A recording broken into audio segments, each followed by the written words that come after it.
Okay. Hey everyone, good morning. Welcome to PyCon Japan 2019. I'm very excited to be here with you guys. So thank you so much for having me. This is actually my second time in Japan. I had the opportunity to come here last year, and so when I heard that I was going to be able to come back and have another visit to Japan, I was just incredibly excited because Japan is honestly my favorite country to visit. I absolutely love it here. So thank you guys so much for having me. And my presentation is called Why Python is Eating the World. And I'm going to go ahead and get started. So the purpose of this talk is to share the 3 reasons why Python is eating the world and to explain why its growth is going to continue at a rapid rate. And then I'm also going to talk about what you can do to help that continue to happen. Okay, so you may be wondering why this is relevant to you right now. So more people want to learn how to code than ever before. And as Python advocates, it's really important for you to know why Python is eating the world so that you can evangelize for the Python community and help our community continue to grow. But I want to ask everyone here today a question. I want to ask that if, after listening to this presentation, you think that Python is going to continue to eat the world, that you will agree to help our community continue to grow. So hands up if you're willing to make that commitment. Awesome. Okay, awesome. Thank you, guys. Okay. Okay, so right now you may be wondering, who are you? My name is Cory Althoff, and I'm the author of a book called The Self-Taught Programmer, the definitive guide to programming professionally. And it recently surpassed 100,000 copies sold worldwide, which was just super cool. Tech Digest named it as one of the top 5 computer and technology books in the world. Google included it in their list of top programming books, and Book Authority recently rated it as one of the top software design books of all time. So it's been published in 8 languages, including Japan. So it's just been really amazing having the opportunity to help people around the world learn how to program and to introduce so many new people to the Python programming language. So, of course, my book teaches Python. It's an introduction to programming. It covers a bunch of different things like that you need to learn to program professionally, everything from the fundamentals of programming to object-oriented programming and how to pass a technical interview, what sort of tools you need to become a software developer. But of course, it teaches Python. And so it's been the #1 book in the United States in Python for a few years now. And I'm also the creator of the Self-Taught Programmers Facebook group, which is a really supportive community of 47,000 people that are all very interested in programming and passionate about programming and learning how to program outside of school. So there's a lot of Python enthusiasts in there. It's a really great community. And finally, I'm the founder of GoSelfTaught.com. So that is an online platform that teaches people how to program. And over 1,000 people have gone through my live training program that helps people program professionally. And during the course of all this, from writing my book to doing these live training programs and doing the group, interacting with so many people, I've learned a lot about the best way to teach people how to program. So I'm going to be sharing a lot of that with you today, what the best way is to teach people how to program and why Python is a part of that. So I want to share a couple stories with you guys of people from my communities that have made the journey from complete beginners to software engineers using Python and just like the impact that that has had on their lives. So we have Victor, who's a member of the Self-Taught Programmers Facebook group, and he started with absolutely no knowledge of how to program. He was a complete beginner. He did not study computer science in school at all. And he started by programming in HTML and CSS and JavaScript, sort of going that route. But it was very confusing to him, and it just didn't click for him. So we introduced him to Python, and now he's working at one of the major tech companies in the Bay Area doing Python development as a data scientist. We also have Dragon, who's another member of my group, and same thing, he didn't go to school for computer science, and he was really struggling. He wasn't sure what to do with his career, but he ended up learning Python, and he is also now a data scientist.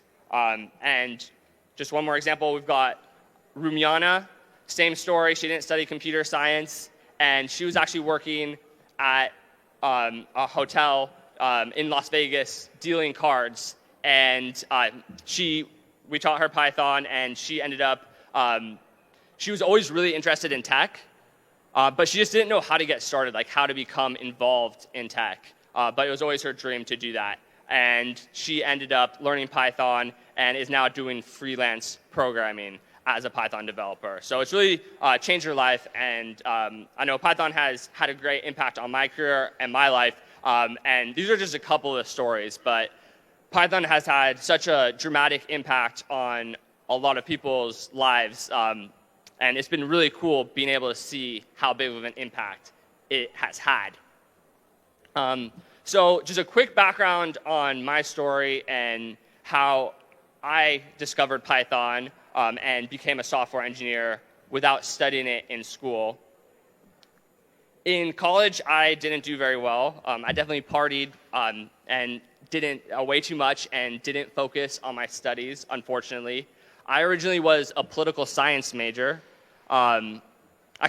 Business. So originally I studied business, and I actually failed math in school and had to switch to political science to avoid the math requirements. So I definitely had a hard time in school, and I did try to learn how to program while I was in school. But unfortunately, my professor started us off with Java, and I just was very, very lost. I couldn't understand it, and I found it very, very difficult. So I ended up withdrawing from that class. And then after I graduated, I was struggling to get a job. I just didn't have the skills that employers were looking for, and so it was really tough for me. And I ended up reading an article that sort of changed my life, and it was an article about a guy who had taught himself how to program outside of the university school system. So he didn't get a computer science degree. He taught himself completely on his own. And in that article, he mentioned Python. And so I decided to give learning to program another chance, but this time using Python instead of Java. And I bought my first Python book, which was Think Python, which is a great book. And I wrote my first program. I still remember how amazing that felt. And I very quickly just fell in love with programming, fell in love with Python, and I really enjoyed it. So a few months later, I ended up getting my first freelance programming job. And so I got paid for the first time, of course, as a Python programmer. And so I saw okay, wow, maybe I really can do this as a profession. So I ended up working remotely for a while as a freelance programmer.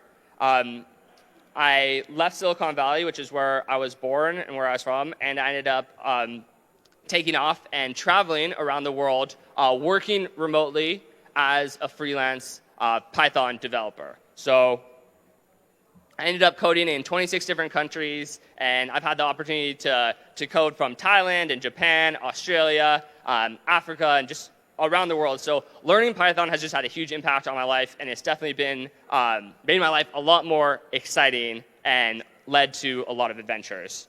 After that, I ended up working as a software engineer at eBay. So I might not have been qualified yet, but fortunately, I got really lucky, and the person hiring me was a huge Python enthusiast. And he went to all the PyCons and was just super into Python. And literally the whole interview, there was a lot of questions you could have asked me that I would not have known the answer to, but we spent the entire interview talking about Python, which was super cool, and we ended up bonding over that, and that is how I got the job.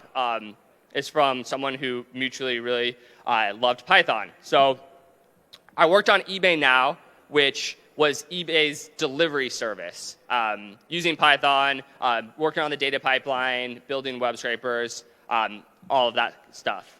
And then I got a job at a startup in the Bay Area called Thuse. And sort of the same thing happened. The hiring manager that was doing all the hiring, once again, was super into Python. And that's like all we talked about during the interview. And that helped me to get that job. So that was super cool. And the crazy thing was that we were working out of a mansion in Palo Alto. So there was we were working in Silicon Valley out of a mansion with like a pool and a basketball court, and it was insane because a few months earlier I was unemployable. Employers wouldn't call me back. I couldn't get interviews, and then just a short time later, after learning such a valuable skill, Python, I found myself literally living out the plot of Silicon Valley. I don't know if you've seen that show on HBO, but working out of a mansion in Silicon Valley. So it was really crazy. It was just mind-blowing. So learning the Python really helped my career, and that's why I'm so passionate about sharing Python with other people and about programming and helping other people learn how to program, because Python has had just such a tremendous impact on my life. And so that's why I like to help other people learn how to program and to introduce them to Python. So in this presentation, I'm going to be sharing with you guys 3 reasons why Python is eating the world. The first reason is beginner adoption. And I'm going to talk about why Python is the best programming language for education. Reason number 2 is company demand. So I'm going to talk about why demand for Python programmers by employers is going to continue to rise. And reason number 3 is community. So I'm going to be talking about why Python has a unique community that keeps developers around. Okay, so reason number 1 is beginner adoption. So Python is the best first programming language for beginners. As I said earlier, when I tried to learn Java in school, I just didn't understand anything that was happening. I found it very difficult to learn, and now I understand why, now that I teach programming. So the reason why Python is the best first programming language for beginners is because it's simple to understand. There's many different paths that you can take as a Python developer. Python developers get paid very well, and Python is great for freelancing. Most new programmers really struggle with what programming language to start with, and I completely understand why. It's really intimidating. You've got Python, JavaScript, Ruby, C, C++, Swift, PHP. I mean, it's a nightmare for beginners to even try to sort through all of that information and determine where the best place to start is. And one problem is that the conventional wisdom and what's often taught in schools is to start with a low-level programming language like C or Java. And starting with Python over C or Java can actually make the difference between success and failure when you're learning how to program. And this is something I see all the time when I'm teaching people how to program.